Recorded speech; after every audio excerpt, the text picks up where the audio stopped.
There is a silence in the fjords of Greenland that feels intentional. It's not the quiet of emptiness, but the hush of a library where something vast is being preserved. This is the world's largest island, and yet it holds fewer than 60,000 souls across a frozen expanse 3 times the size of Texas. The ice sheet that covers 80% of its surface is not merely frozen water. It is a vault, a physical archive of air bubbles from the age of pyramids, volcanic ash from eruptions no human witnessed, and the molecular remnants of atmospheres long vanished. But Greenland guards more than climate data. Beneath the glaciers lie the ruins of Norse farms abandoned without explanation. In the mountain passes, the Inuit speak of the Kivitok, human beings who walked into the wilderness to become something else entirely. And buried in the ice itself, entombed in steel and secrecy, rests the skeleton of a Cold War fortress that was meant to remain hidden forever. This is a place where forgetting happens on geological timescales, where entire civilizations can slip through the cracks of memory, where the ice remembers what we chose to lose. And now that ice is melting, the vault is opening. What rises from Greenland's thaw is not a single mystery, but a chorus of them, each singing the same uncomfortable truth. The past is never as buried as we believe. Welcome back to Whispered Chronicles, Echoes of Forgotten Lore. Tonight, from the hot sands of Egypt, we look to the frozen north. We walk the edge of 3 disappearances. 3 ways that Greenland has swallowed stories whole. And 3 ways those stories are beginning, against all odds, to surface again. On September 14th, 1408, a wedding took place in a stone church on the western coast of Greenland. The bride was Sigrid Bjornsdottir. Groom was Thorstein Olafsson from Iceland. The ceremony was held at HVLC in what the Norse called the Eastern Settlement, though it sat on Greenland's western shore. 4 witnesses signed the record. A priest named Paul Halvordsson presided. The banns were read. The vows were spoken. The document traveled back to Iceland and eventually to the Vatican archives, where it remains today. This wedding, unremarkable in its details, holds a terrible distinction. It is the last written record of Norse Greenland. After 1408, the silence is absolute. No letters home, no trade manifests, no plea for rescue. 5,000 people, spread across 2 settlements and dozens of farms, simply stopped leaving evidence that they existed. Eric the Red founded these colonies in 985, fleeing Iceland after a murder conviction, spinning the exile into legend by naming this ice-locked wasteland Greenland to lure settlers. It was not entirely a lie. In that medieval warm period, the coastal valleys did bloom with grass. Norse farmers raised sheep and cattle, hunted walrus for ivory, built churches from stone and turf. At its height, the colony supported 16 parishes, 2 monasteries, and a cathedral. They were not visitors, they meant to stay. For 4 centuries they endured. They adapted their diet, trading wheat for seal meat. They traded walrus tusks to Europe for iron and timber, which Greenland lacked. But they clung to their livestock, to their European identity, even as the climate turned against them. The little ice age crept southward. Summers shortened. The grass died back. Pack ice choked the shipping lanes, yet the farms did not look abandoned in haste. When archaeologists excavated the ruins, they found doors carefully closed, tools neatly stored, livestock pens empty but intact. The Norse did not flee a disaster. They left in an organized withdrawal that no one bothered to document. Theories multiply like frost patterns. Perhaps they starved, too proud to adopt Inuit survival strategies like seal hunting from kayaks.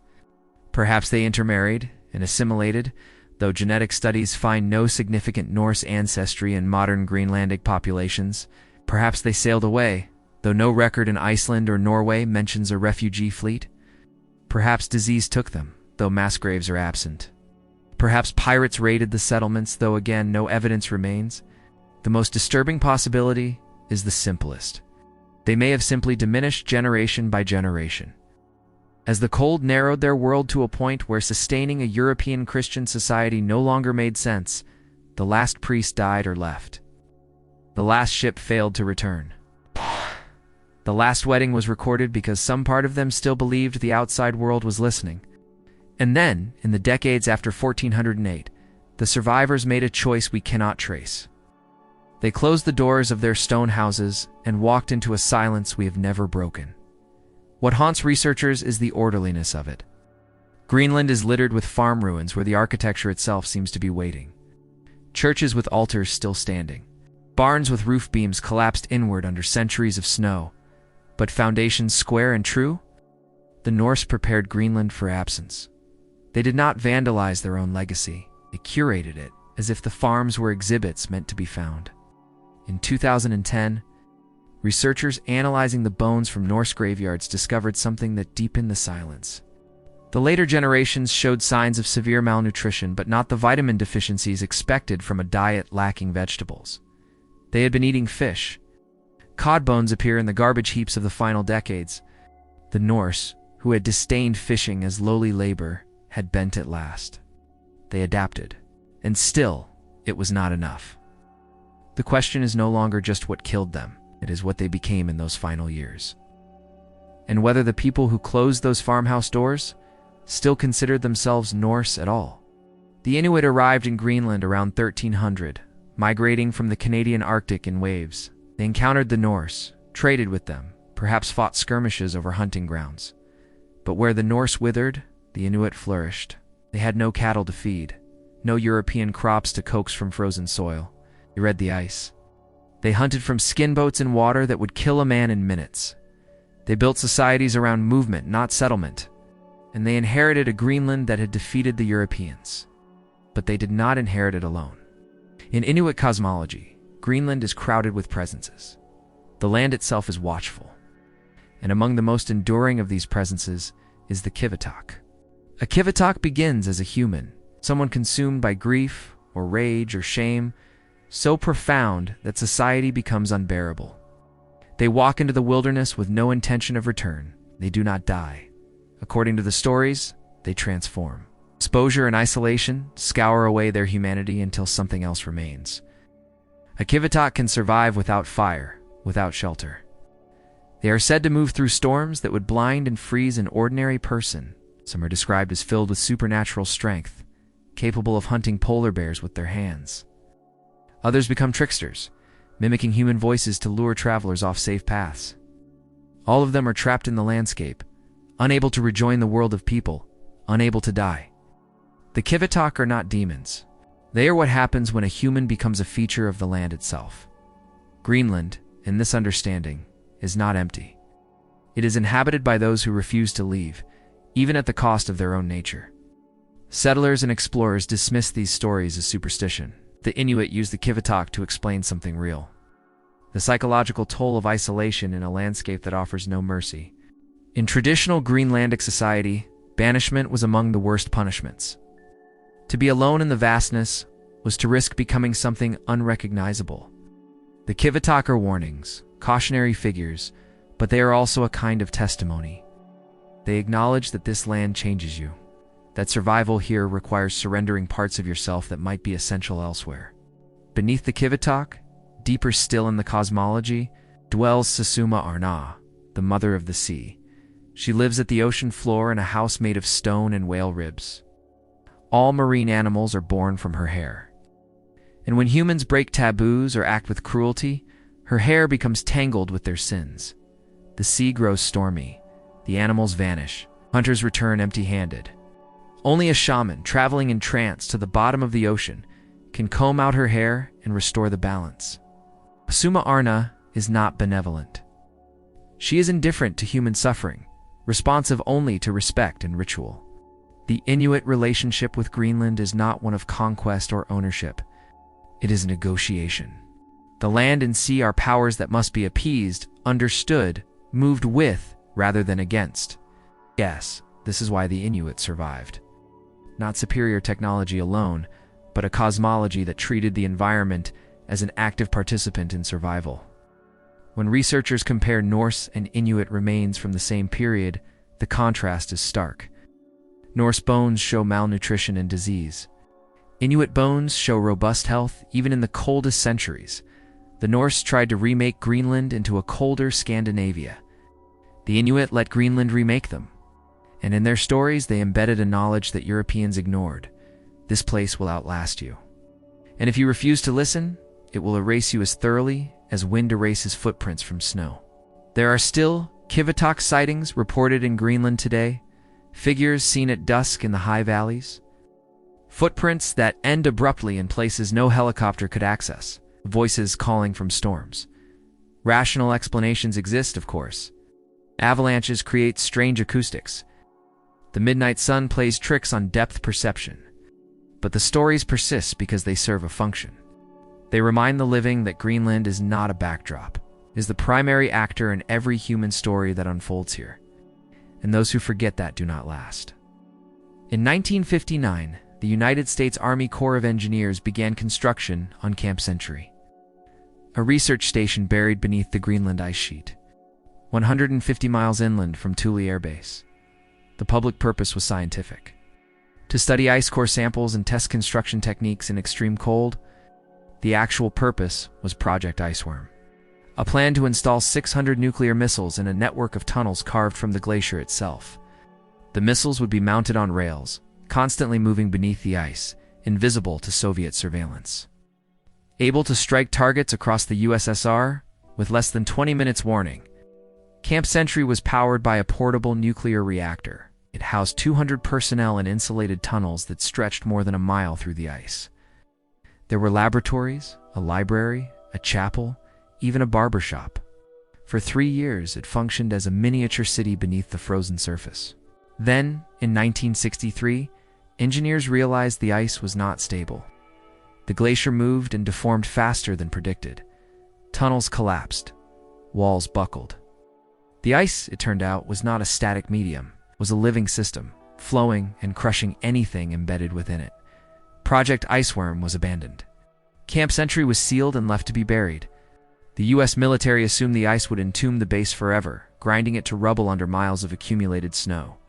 But climate change has reversed the equation. The Greenland ice sheet is losing 280 billion tons of ice per year. The surface is melting. In Camp Century, along with the diesel fuel, chemical waste, and low-level radioactive contamination left behind, is beginning to emerge. Scientists estimate that by the end of this century, the base could be exposed to the open air. Denmark, which governs Greenland, was never informed of the full extent of the project. The installation was built under a Cold War agreement that treated Greenland as strategic territory, not sovereign land. Now, the descendants of that geopolitical calculus are pooling in the meltwater. The ice kept secrets, but it is no longer willing. Camp Century is not the only revelation rising from the ice. In 2019, researchers drilling through the Greenland ice sheet recovered plant matter and sediment from a depth of 2 miles. The ice at that level is more than 1 million years old. The organic material preserved within it suggests that Greenland was not always frozen. At some point in the past, perhaps during a warm interglacial period, much of the ice sheet melted. Forests grew. Rivers ran. When the cold returned, the ice reformed over the evidence of that green world, sealing it away until now. This is the science of paleoclimatology. The ice is not merely frozen water. It is a timeline you can drill into. Each layer preserves a snapshot of the atmosphere from the year the snow fell. Air bubbles trapped in the ice contain the exact concentration of carbon dioxide, methane, and oxygen from ancient eras. Volcanic eruptions leave ash horizons. Forest fires leave microscopic charcoal. The ice is a library written in molecules, and it is disintegrating. What terrifies researchers is not just the loss of the archive, but what the archive reveals. The ice cores show that Earth's climate has shifted dramatically and rapidly in the past. Temperature swings of 10 degrees Celsius within a human lifetime. Ocean currents that collapsed and restarted. The ice sheet itself has grown and shrunk multiple times, and each time, the change was not gradual. The ice remembers abrupt transitions, tipping points. Moments when the systems that regulate global climate snapped into a new configuration with terrifying speed. Greenland is not a metaphor. It is the physical mechanism by which the past speaks, and the message it carries is uncomfortable. Civilizations have vanished here before, climates have shifted, the ice has retreated and advanced, indifferent to the human cost. What we are excavating from the melt is not just Norse farms or Cold War bunkers. It is evidence of our own fragility, written in layers we are losing the ability to read. To be forgotten is not the same as ceasing to exist. The Norse farms are still there, stone and turf against the wind. The Kvitok, if they exist at all, still move through the high valleys where no settlements reach. Camp Century rests in its frozen tomb, waiting for the century when ice becomes water and secrecy becomes archaeology. Greenland does not erase. It preserves. But it preserves without commentary. The ice holds everything and explains nothing. This is what makes Greenland the world's greatest witness. It does not judge the Norse for their failure to adapt, or the Inuit for their success, or the Americans for their hubris in thinking they could hide a city in a glacier. It simply absorbs all of it, layer by layer, and holds it in suspension until the conditions change. The melting is not a revelation, it is a return. The past was never gone. It was only waiting for the vault to open. What emerges from that opening is not always what we expect. We wanted the Norse mystery solved. And instead, we found organized abandonment and closed doors. We wanted pristine wilderness. And instead, we found contaminated ice and buried reactors. We wanted ancient climates decoded. And instead, we found evidence that stability is the exception, not the rule. Greenland teaches us that the Earth does not forget, but it also does not remind us gently. There is a Greenlandic proverb that translates roughly as the ice speaks, but only to those who listen in silence. For centuries, we did not listen. We imposed our narratives. Viking explorers, strategic territories, climate research. But the ice was always speaking, the DNA of microbes trapped for 100,000 years. In the isotopes of oxygen that reveal ancient temperatures. In the absence of records after 1408, the silence in the fjords is not emptiness. It is patience. The land has outlasted the Norse, the Cold War, and will outlast us. The Kvitok still walk, or the stories of them do, which in Greenland amounts to the same thing. The ice cores hold centuries we will never decode before they melt into the sea. And somewhere beneath 2 miles of glacier, a nuclear reactor sits in a tunnel that is slowly, inexorably being delivered back to the surface. Greenland is not a place where things are lost. It is a place where things are kept. The question is not what the island remembers. The question is whether we are ready to hear what it has preserved. Because the vault is open now, the ice is speaking. And what it says is this: nothing stays buried forever. It's not civilizations, not secrets, not the consequences of the choices we make when we think no one is watching. If you have stayed with me this far into the frost, perhaps you have felt it too. That cold realization that we are merely guests on a world that never stops recording our footsteps. Greenland is a mirror, which shows us that while we may move on, the earth remains, holding the weight of our failures and the ruins of our ambitions until the seasons change. It is a reminder that the most profound stories aren't found in what we build, but in what we leave behind in the silence. The past is not dead, it is frozen. And in Greenland, the difference is only a matter of time. If these echoes of the frozen north have stirred something in you, consider subscribing to Whispered Chronicles Echoes of Forgotten Lore. Here we don't just look at history. We listen for the voices that the world has tried to quiet. If you know of another vault, a place where the past is refusing to stay buried, leave a comment below. Your suggestions are the seeds of our future chronicles. Thank you for wandering the edges of the forgotten with me tonight. Until the next echo returns from the dark. Keep questioning, keep searching. Take care of yourselves and stay safe.